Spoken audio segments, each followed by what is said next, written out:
Hello, I am pained. Yesterday, we received the news about people who went about their normal jobs and died. 5 people. Come on, 5 people dying once because they went to do a job. They went about their normal duties, their normal lives, left their families, said goodbye. We're going to see you in the evening, and they didn't return home. Why? Because they simply did not do certain things right.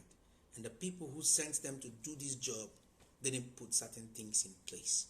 And now it brings me to what I've always been talking about and what I've always been sharing on social media: safety. When we mention safety, a lot of the time people think that safety is for big businesses or big companies, and safety is not a matter that should be considered by small businesses and individuals. That's not correct. Safety is for everybody, and safety is for you, safety is for me.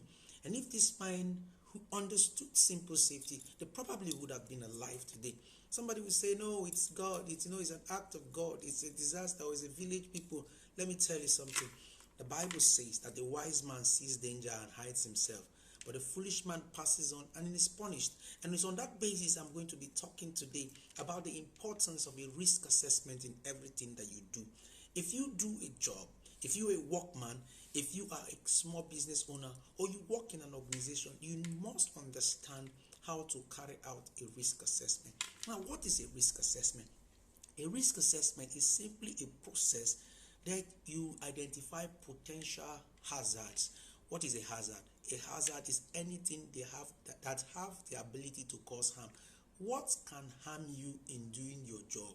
When you ask yourself that question and how it can harm you, you are already doing what I referred to, or what I am trying to talk about, which is the risk assessment.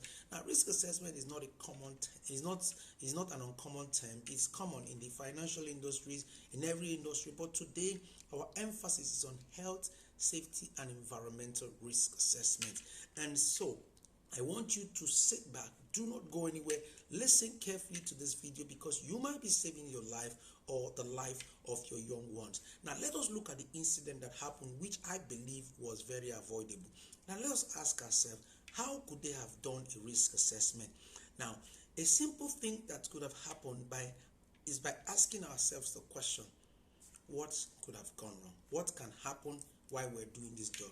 Now, from the story and the pictures I saw, these 5 young men went about erecting a billboard very close to a power line. Now, it wasn't really very close per se, but the power line was there, and the potential that this power line could get in contact with what they were working on was there, and that placed this, introduced the risk. What will these people have done better? Now, let's set from the beginning. First thing is to ask questions. What can happen? There is a possibility of electrocution. There's a possibility of the structure that they were erecting to fall, and of course, there's a possibility that a vehicle running across the road can miss its way and ram into them. So when they have identified some of these hazards, what would they have done? Number one, they put what we refer to as, they first of all do what we call an assessment. Now, you identify the hazard, which is anything that can cause harm. You assess it. Ask yourself this question: who can be harmed? The workers, the people passing by, or any other person who can be harmed? Now, how can they be harmed? What will happen? Is it when they are walking across the place? Oh, this thing is close to a power line. If it falls and touches the power line, it's going to cause electrocution. What can make it fall? Oh, the ground is soft. The casting is not strong enough. Key questions they ask themselves.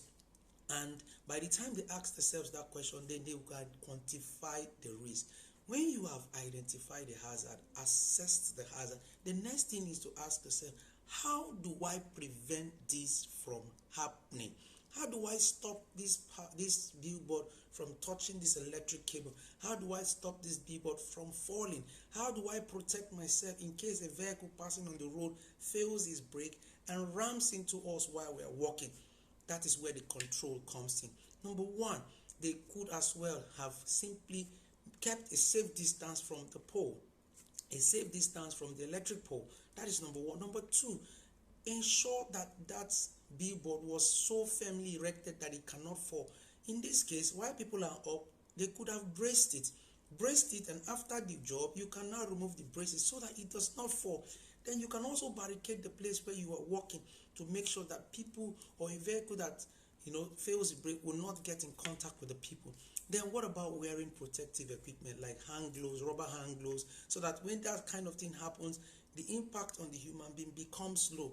So there are a lot of controls that could have been placed. Another control, which is key, and which is why I'm very angry this morning, is because supervision was not given. Who was supervising these guys? Because if somebody was supervising these guys, he would have told them that, look, this is not right. Or of course, unless the supervisor is not trained also and does not appreciate the importance of health and safety in doing